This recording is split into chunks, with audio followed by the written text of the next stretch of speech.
everyone, we are Geeks Not Nerds. I'm Captain Logan. And I'm Vince. Vince, today's question comes from the Fate Shave Warned, who asks, with the recent DC relaunch, the company has been seeing a jump in sales. Do you think the main Marvel 616 universe could benefit from such a relaunch as well?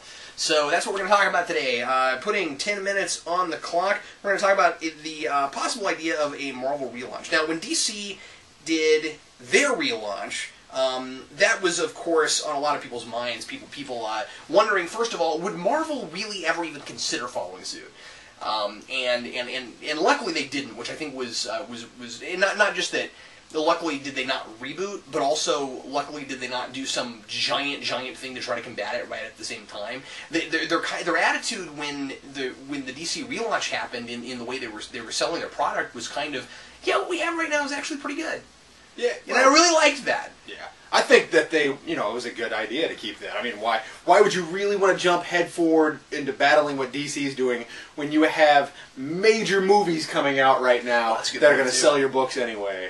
I mean, granted, as no, we've I don't seen agree before, with that, but I mean, it's going to keep your name in the limelight. I mean, it's not going to be like, oh, Captain America came out, and now I'm going to go buy every Captain America comic book. I don't think this is about movies so much as it is about their books have been in better shape than they have been in the last couple of years. Where like the way they've been marketing, but also just the way their books have been, where they've had like kind of a broader spectrum, where like not everything has to be super dark and understated. They've got some colorful books again. They've been giving some teams and some superheroes books that haven't had them in a long time, like the Defenders and things like that. You know, I'm getting people excited about some older books that they finally brought back again and things like that. I think that the way they came off, whether this is true of them or not, is we are actually really comfortable with our company right now. We don't feel the need to do anything more. I don't want to say we don't feel the need to do anything gimmicky. I want to say we don't feel the need to do anything more gimmicky than usual. Business as usual is what we get here. Yeah. So he opens this question with sales, and so I want to start this as a sales question. He says DC made a lot of money from this, and they did. They single-handedly made it, at least for a while, to where, and I think we're still that way right now, where comic books are actually a money-making industry again. Not by a lot, but we're actually more in the green than we've been in a long time. And so he says, well, it worked really well for DC. Would it have worked well for Marvel? I'm going to start with this very simple answer, and then I'd like you to answer this. I'm going to say no, but perhaps had DC not done it. I don't think it would have worked for them if they did it, if they followed suit after DC. I think if they had been the company that did it, possibly, but it would have been more risky than DC. Yeah, I would agree with that. I would say that in the immediate future, that would be a big no-no for them to do. It wouldn't boost sales. But I would say, 5-10 years down the line, after the whole DC reboot has become sort of a thing of the past, if Marvel were to do it, I think people would be like, oh, cool, well, DC did theirs, I'm going to pick up all these because I'm not following on the coattails of having bought 52 books from DC. Now, let me ask you a question. When you say people, what people are we talking about? Because most certainly not the Marvel diehards. Well, yeah, I mean comic book fans in general. Really? That's the thing is that... Really? I would say maybe people who had never read a comic book, if you could get them into a comic book store. I don't even think comic fans in general. Okay, look, DC has done relaunches before. They've had reboots several times. Every time they do a crisis, it's supposedly supposed to be a new status quo and kind of a new universe. Marvel's never done this. Marvel makes a big deal out of they've had the same continuity since the beginning of their run, since the 60s. And you think after what happened with One More Day, people would be okay with an entire Marvel relaunch? I don't think so, dude. Well, I think that the big Marvel diehards are more vocal than the general comic book community. I think that people would be more accepting of a Marvel relaunch than well, I think that some people wouldn't be, but that's the loud 20%. I think the people that walk into a comic book store and say, well, what am I going to pick up today? Well, let's get Batman and Superman, and let's get Spider-Man and the Hulk. They'd be all over that. They'd be like, well, that's really neat, because in my head, these are the same people that are buying the 52 issues. Because, personally, I never cared about all of the 52 stuff until it was a relaunch and people were all a rave about it. So I think that it might generate some interest. I'm not saying that the Marvel diehards would be 100% on top of this thing. I'm saying that there would be more interest generated about some maybe of their lesser books. Like, well, it's #1 now. Maybe I should give it a shot. Marvel here's the thing, okay? Marvel and DC used to do things quite a bit differently with their numbering, and I think that this becomes kind of a numbering issue. DC used to try to keep books going for a long time. They've now stopped that with the New 52. And to be fair, they stopped that long before that, right? Where they had their token titles, they kept the numbers going, where you would see, you know, Batman number 700, but then Flash they'd restart every so often, you know, and Wonder Woman just got started over again before the 52 and only had 12 issues, so did Flash, and books like that. But by and large, at least prior to the last, say, 4 or 5 years, I'd say, Marvel was already doing a lot of restarting numbering. And DC was keeping a lot of their numbering the same. So what I'm saying is, people are used to seeing new #1s from Marvel. A relaunch wouldn't help them, dude. Well, not just a numbering thing. I mean, Marvel can't keep a series going past 50 issues. They've got to start the numbers over. I think it'd be how you market it. I mean, that's the thing, is that the 52 was marketed, even though it wasn't a big relaunch.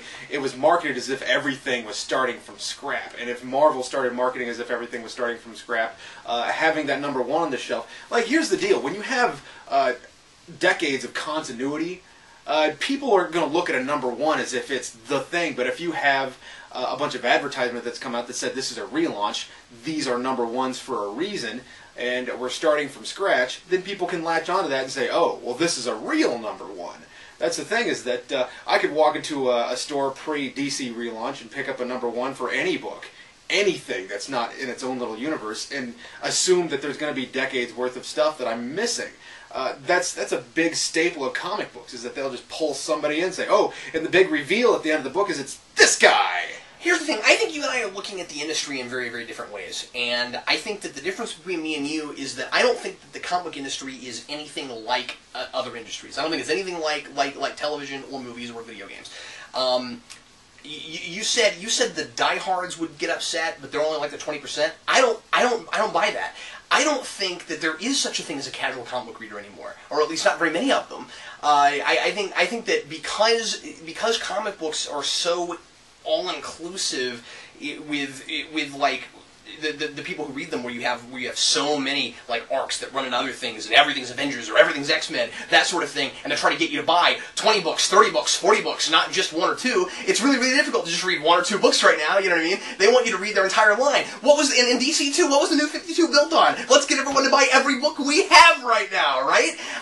They don't... even the industry itself is starting to catch on to the fact that most people who are buying comic books are buying $80 to $100 a month in comic books, not not just reading 3 or 4 titles. And so I'm not sure I buy the idea that there are enough casual comic book readers that wouldn't be upset by a Marvel relaunch, because I think that most people who are really into Marvel, first of all, I think most people who are really into Marvel still prefer some older continuity over new continuity, and that new continuity keeps calling back to that stuff because that's what's selling it. You know what I mean? Avengers vs. X-Men is a Phoenix story, and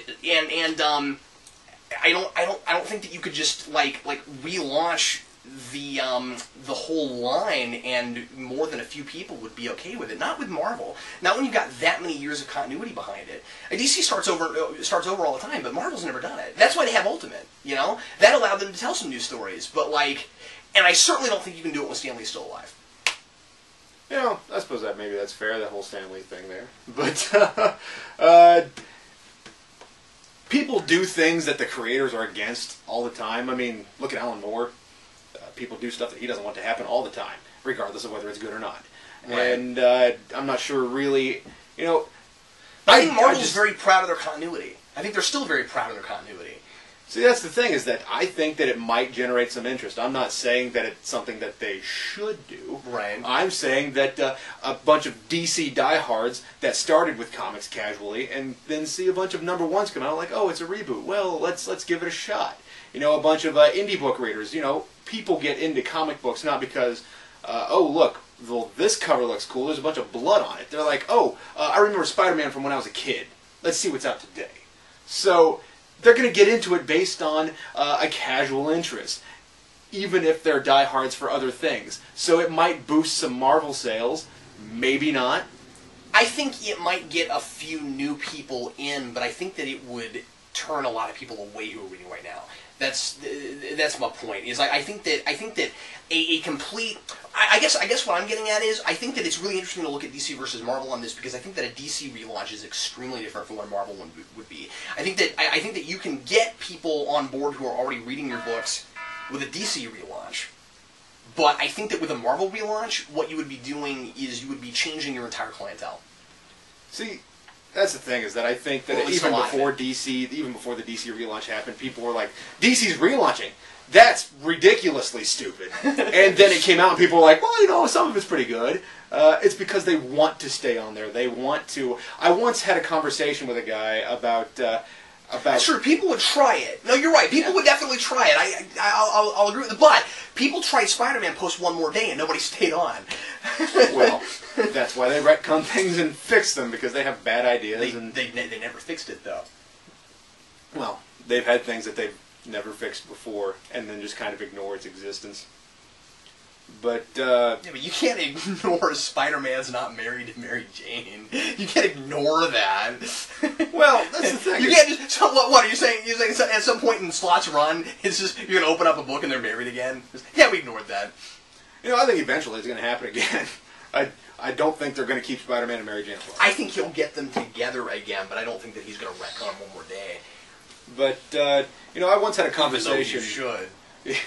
I once had a conversation with a person about Buffy, and I said, man, post-season 5 or 6, I forget which one it was, I just couldn't finish it. I was so annoyed with it. And he said, well, Vince, here's the deal.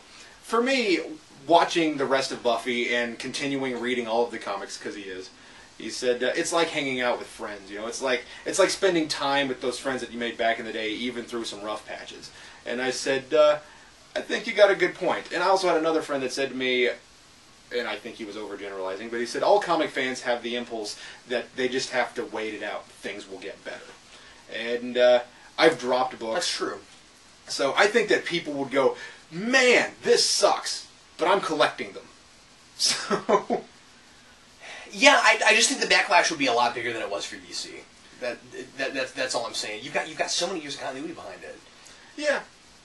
And that's the thing, is that, you know, even DC's retconned some of their retcons, so... Oh, sure. Yeah. Well, and that's not to say that Marvel has never retconned anything. It's just that, by and large, if it happened in 1963, it still happened. Yeah. By and large. Well, real quick, because obviously we're out of time, but, like, I guess we've been kind of sidestepping this. Would we personally be okay with it? I'm going to go with a resounding no. For me. I would never want to see that with Marvel. Would I be okay with it? Sure. Really? Wow, I have a tough time believing that. Wow. It wouldn't be like, oh my god, you guys have ruined everything. Because I'm going to say, if they want to do it, fine. I'm not going to say that they should do it. I'm just saying that if they did it, I'd give it a shot. I'm not saying I wouldn't try it, but I wouldn't want it. Like... Well, I didn't want the DC relaunch either, but it came and it's all messed up. But they're very, very different things, because DC has done this before. It's not new. It's not new for DC. Plus, it wasn't a real relaunch because they didn't start from scratch. Which I've always said I would have liked that better. But I mean, like Marvel, like if Marvel started just from scratch, you're gonna throw away 50 years of continuity. I'll tell you this: continuity means very little to me. And I've said this on the videos before, but continuity doesn't have a whole lot of weight with me. I can't bring myself to care that Phoenix ever existed. I mean, it's one of those things that people are like, oh, the Phoenix Saga, it's great. I'm like, I never liked Claremont's style, so therefore the Phoenix existence isn't necessarily something that I care to read. But what does that have to do with just continuity by and large? That's just a thing that you don't like that much. Okay. What does that have to do with continuity by and large, right? I mean, well, first of all, so the big events don't mean a lot to me. I mean, big events, a good book is not affected by what's coming out today. Yeah, I can still go back and read that thing. So all the fans of this stuff can still go back and read that. Sure, but but whenever you have a giant relaunch like this, and we've had this problem with DC, you've got to wade through a whole bunch of just retelling things that you know already. See, that's the thing, is that it's a giant waste of money, is what it ends up being. Before we started the video, I said I would be afraid that it would be a little bit of a retreading water. Yeah. They've even with the Marvel Age stuff that they started releasing a number of years back, it was exactly that. That's what they were trying to do. Was say, well, we're going to update our stories a little bit, and we're just going to retell it for a new audience. And the trouble with that is that it was the exact same story and the exact same style with the exact same characters. See, the only way a Marvel relaunch would really work and hold my interest would be if it was completely different, but we already had that with Ultimate, so what would be the point? See, in my mind, the ideal universe is one that is largely separated from its other titles. I know that, but that's not what would happen. No, that's not what would happen, but that's what I'm saying, is that, so therefore, a universe relaunch is not something that I would, get upset about. I would roll my eyes. I would do the same thing that I did with the DC relaunch. I'm not saying that everybody else would do that. I'm saying, all right. Because they wouldn't. Yeah, I'm just saying, okay, if that's what they want to do, that's what they want to do. Yeah, I feel like I was trying to make a point, but I largely forgot what the point was about the whole Phoenix thing. I was getting there, but now it's gone. Okay, I'm sorry. But, I was trying to figure out what that was about. I was like, what does that have to do with just straight continuity? Like, okay, fine, you don't like the Phoenix, okay. No, I'm fine with the Phoenix. I don't have a problem with the Phoenix. I even like Ultimate Phoenix. I like Phoenix as she's been used, but I don't have the great emotional attachment to that because fair enough, yeah. It wasn't the thing that came out when I started reading comics. So there is loads of continuity that has no real emotional weight for me. It'd be like the people that said, well, you don't really get Star Wars because you weren't there when it came out. No, I wasn't. It's not a big emotional thing for me. I like the 3 movies, but that doesn't mean that I'm going to get teary-eyed when they re-release them in theaters again and again and again. This is neither here nor there, but the guys our age that have an emotional attachment to Phoenix Saga, I'd say that for a lot of them, it's because they saw it on TV. It's not because of the actual Phoenix Saga. It's because, in their mind, it did happen when they were kids because they watched it on TV and that was their first exposure to it. I would say that a lot of these things you could point to a place where, for the person, it absolutely was part of their growing up as NBC was saying in the late '90s. If you haven't seen it, it's new to you. I like that. But anyway, well, hey, I know we argued about this a little bit because we have kind of differing opinions, but I'm not telling you that your opinion on it, you don't care about it, isn't valid. But all I'm saying is watch the comments because you're going to have a lot more people that are going to be with me on this than you. All right. I'm saying I don't care about continuity. I'm interested to see because I think most people are gonna be well. But then again, you're saying the people who aren't big diehards, and most of the people who are watching us are probably diehards. So maybe that's not even fair. You know what I mean? So maybe seeing the comments for this video will tell us nothing. Yeah. All I'm saying, I'm not saying that the people would not have a big outrage against it. I'm just saying that I think you might be undershooting people's interest a little bit. I think people would be like, "What? That's preposterous." Yeah, you're right. No, you're but right. I'm gonna give it a shot anyway. Right. I'm gonna buy 52 books that come out. Yeah, because how many people said, "Oh God, DC," and then they bought them? Yeah, you're right. Yeah, because the people who are diehards are gonna be like, "Oh man, we're too curious." Yeah, people are gonna be like Spider-Man and X-Men and Hulk. You ruined those things for me. But then they're like, "Well, let's see what they did with Omega Flight #1." So Omega Flight. That's not where Alpha Flight. No, it's a relaunch. That's how we're gonna do it. We're just gonna take like a name from different books. It's gonna be Alpha Flight, Beta Flight. Yeah, right. Yeah, and that's gonna replace Avengers. You know, exactly. You're gonna have new Omega Flight, the secret Omega Flight, and then it's gonna be like the Omega Initiative Flight or something like that. Yeah, Omega Flight Academy. Well, anyway, what do you think? Would you ever be okay with a Marvel relaunch? And is it something that could possibly sell? And yeah, leave your comments. We can't wait to read them. And also, if you have an idea for us, something you'd like us to talk about in a future video, you'd like to see us duke out on the show, leave that in the comments as well. And thanks a lot for watching. I'm Captain Logan. And I'm Vince, reminding you to support your local comic book store, regardless of a relaunch. See you next time.